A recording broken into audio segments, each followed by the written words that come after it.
Hey guys, Drifter here. It's been a long time, but I finally had a dream that I found to be interesting enough to share on the Epic Dream series. This is definitely kind of a weird one, and unlike most of the things here, not particularly action-oriented, but I think it's still a fantastic story, and I think you're going to enjoy it. Of course, we have gameplay for the mix, and when I start this tale, I'm not sure how many parts they're going to be, but it is going to be long. If anyone out there is interested in developing movies, hit me up, because this one might actually work. It's something of a subversion of a different horror movie. So here's some gameplay to keep your mind busy while you listen, and if you want to try to imagine this as a story, as a podcast, or whatever before going to bed, try to imagine it's something like a late 80s or early 90s descent into madness kind of movie. It's one where, through no fault of their own, the protagonist keeps getting pulled in deeper and deeper into chaos, despite making all the right choices, and I can already feel the judgment rays coming because this is going to be weird, but here goes. I dreamed of myself as a slightly younger man than I am now, mid-20s, just finishing college, wrapping up some grad school classes, working a part-time job, that kind of life. And this was when I was dating my current wife, and we had not yet married yet, so it's still a boyfriend-girlfriend, but a serious relationship. As many young couples do, we decided that we should move in together before taking the next step. Since we spend all our time together anyway, we're practically staying over at everybody's house every night. It ends up saving us both money, and it gives us a test run at a marriage, a more serious step in our relationship, so we kind of know if we're compatible to live together. We went around the college town shopping for houses here and there, trying to find kind of what we were looking for. A lot of them were too expensive, too nice. Some were too big and cheap. Some were too small, too old, smelled weird, bad neighborhood. We just didn't find one that we thought was worth the money, and after a lot of misfires, we eventually got an offer to come tour a house that we would purchase, which is the House of D, and I'll explain why it's called that later. We met a mid to late 40s skinny blonde woman whose wrinkles were just beginning to show. She wasn't old yet, but she looked a little older than she was. She had the sort of baggy eyes, the dark rings. She was stressed out. She may have been very pretty when she was younger, but she seems to have lived a harder life, and it was really catching up to her. She was the owner of this house, and she wanted to sell us her house super cheap. To be clear, not rent, not lease, but literally sell for almost pennies on the dollar. It was like a 75% off house. We'd still need to do a mortgage to properly purchase it, but she wanted to be completely rid of it. But even with the mortgage and all that other stuff and college credit and temporary whatever, the payments would be so ridiculously low, it made more sense than anything else. It was suspicious to begin with, but you know what? Let's go check it out. The House of D was a 1970s built two-story house with hardwood floors downstairs, carpet upstairs, a nice big spacious living room, couple of bedrooms. It was a much bigger house than a young couple in college deserved or needed by any capacity, yet it was cheaper than the studio apartments. The design was a little bit out of date. It probably was really great looking in the 70s, but not so much now. The appliances were a little bit old, but it was spacious and it had a lot of potential. The heat and air worked very nice. It had a nice clean yard, nice driveway, good location, and as far as I was aware, especially for this price, it was absolutely perfect for us. Despite our clear interest in the property, however, the owner seemed extremely nervous when showing us around. She was always watching and fidgeting and checking corners and just generally being a little bit weird, and she also seemed very shocked that we were interested in this property. My ever-so-suspicious girlfriend Jessica went a little bit off script and peeled back some of the wallpaper on the walls, and almost immediately when you hear that sort of rip of the paper, a door just slammed shut super loud right behind us, scared the ever-living crap out of us. It was just so abrupt we weren't expecting, and it seemed to scare the owner more than us, and I jokingly asked the owner, what in the world is that? And the owner kind of nervous laughed, I'm selling you the house cheap because it's haunted. That was Danny the ghost acting up again, as she mumbled to herself a little bit, and then and then she cleared up. It's no, I'm just kind of just joking. That's, older houses have small problems, and, the backdraft and the wind and the air conditioner will do this and that. And I've been here by myself for so long, I thought it was funny to give it a nickname. So I just called it Danny, Every little weird thing about my weird old house, I just blame on good old Danny. And I'm okay, cool, whatever. Old lady's being a bit silly. It's weird. She's clearly off her rocker, but the property's great. We should really take this deal. We should ignore this problem and buy the home. And Jessica actually agreed despite being suspicious. And that's exactly what we did. Immediately upon signing the agreement and officiating everything and the money transfer is done, she hands us the keys and says that the house and Danny is our problem now. And she says that playing by the rules will make your life easier, and just leaves. I'm like, okay, well, that's really weird and kind of worrisome. I'm kind of thinking like, okay, did I just get scammed? Is this house a lemon? Does it have like radon, or is there like the bad foundation or termites or something? Did I just get ripped? Or is this house like really haunted? Is this lady not crazy? Is there really a ghost here? And given how this story goes, I think all of you know the answer is that yes, it was definitely haunted. And the ghost was named Danny. At least that's the assumed name of the ghost, because that's her nickname for said ghost. The problems began almost immediately after we moved in, if you can call them problems. It was definitely terrifying at first to live in a haunted house, or to learn that your dream home is haunted and you're kind of stuck with the debt and you don't really have money to sort of shovel around equity when you're still in college. You had your normal haunting stuff, you had your doors closing, you had your weird moaning sounds, you had stuff moving around, lights flickering, and these are all things that I kind of grew up with and experienced in different parts of my life before, so they weren't like super scary to me, but they were concerning, and Jessica absolutely hated it, rightfully so. She was not on board with this whatsoever. After the initial shock, though, the first week or so, we noticed something kind of odd. And the odd thing was that none of these seemed to be particularly menacing. In any sort of scary haunted house story thing, ooh, spooky ghosts, scare the humans, horrible, scary presence and thick air and gonna hurt us. And none of that really seemed to be what was going on. The majority of these actions seemed to be a call for attention. And I was curious one night, and I asked Jessica to help me do this.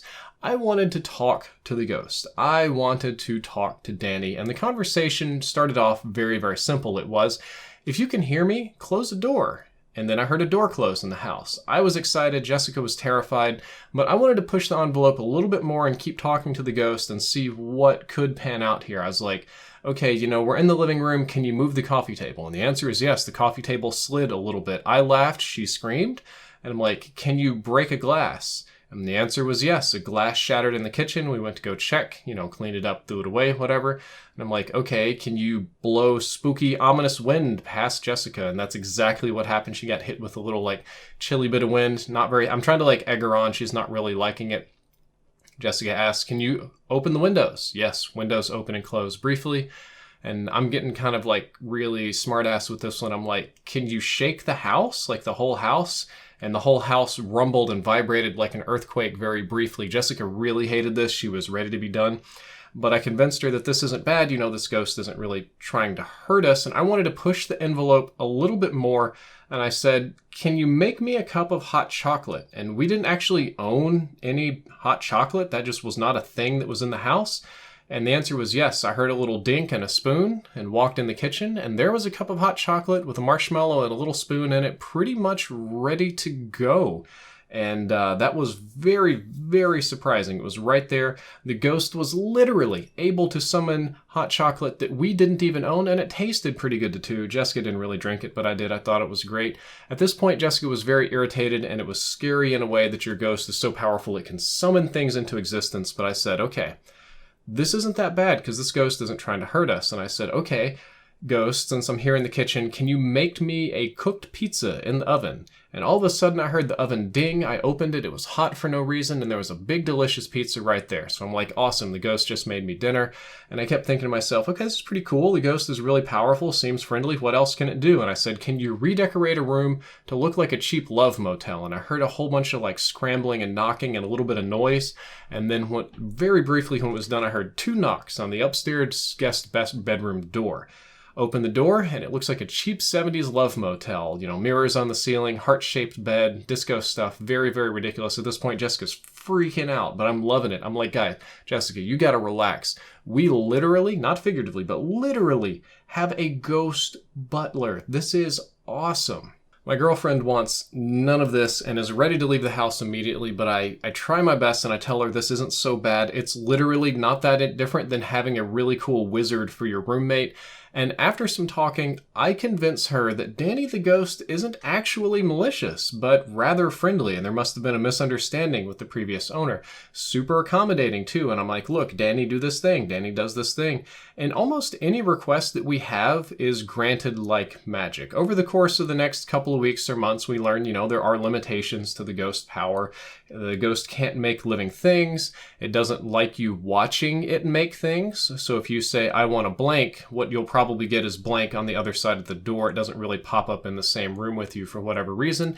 And it can't seem to affect living things, bugs, ants, dogs, people. If it's alive, the ghost really can't, take it over or take it apart or do anything with it. But it's still very powerful and got a lot of skills, which I thought was really cool. And this is where Jessica and I made the exact same mistake, the exact same sin that every living being does. We got greedy and we wanted it all. Jessica and I, at least for a little while, lived like kings in this house. Maybe a couple of months. Anything we wanted, any food we can think of, any dish, any item just about could be summoned instantly. Anything the ghost was familiar with, the ghost could remake. There were some new things we had to show the ghost, but it wasn't like that hard to do. Any mess that we made could be cleaned immediately. Any redecoration we wanted to be done could be done in seconds. We basically had our very own unlimited wish genie, as long as the wishes were granted inside that particular house, and we used the ever-living crap out of it, and it was awesome. It made me feel like I had magical powers after a little while, and it took me no time at all before we were both taking Danny for granted. We treated Danny the ghost like a servant, and we were big, lazy, mooching asses that didn't do anything, and this is where our relationship with the ghost begins to turn sour.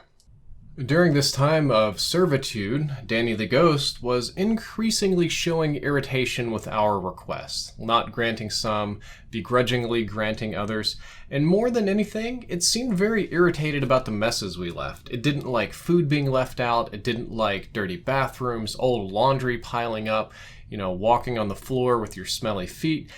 And what seemed crazy to me is that Danny had the power to fix all of these things, but just didn't want to for some reason, some amount of effort, something it just didn't like. And most of all during this time, Danny absolutely hated it whenever we scratched the floor or bumped the wall or did anything to damage the actual house. That would pretty much just drive Danny crazy.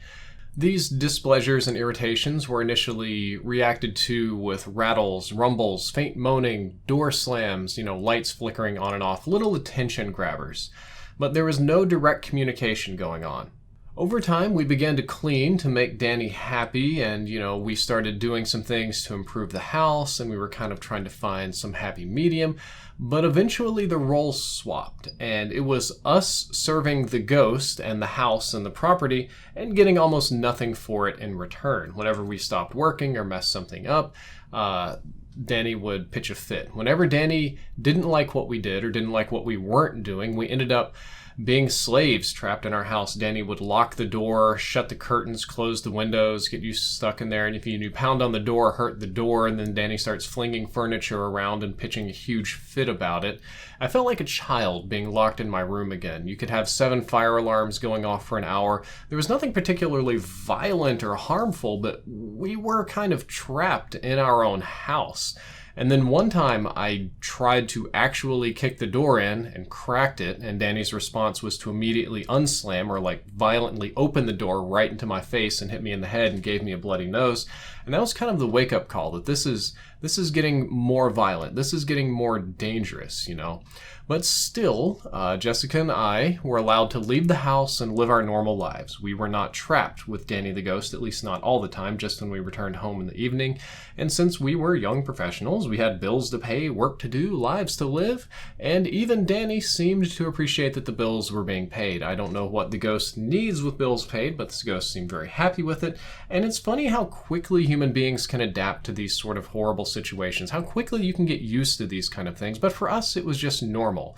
But, one stormy night, it just kind of came to a head. Jessica and Danny got into it about something. I don't even know what it is that they were arguing about because I showed up halfway into it. As soon as I walk into the house, there's my girlfriend Jessica screaming at random corners and kicking things while the whole house is moaning and groaning and stuff is flying around poltergeist style and doors slamming. And, I came in and I attempted to diffuse things, but ended up making it worse. I ended up arguing with both Danny the ghost and my wife, who was mad at me too, and the argument just escalated and the whole house was getting trashed.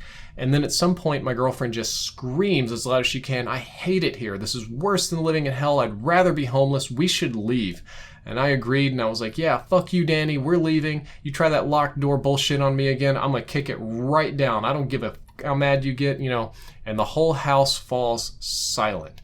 We realized we may have picked a fight that we can't exactly win, but then I hear every single door in the house unlock and 3 doors open in rapid succession, giving us a clear view of the front door where the storm is raging outside. While walking out, all the doors behind us closed shut, and you could hear something like moaning or grinding in the room, some irritating little noise that I couldn't quite pin down. It was almost like drywall slapping together.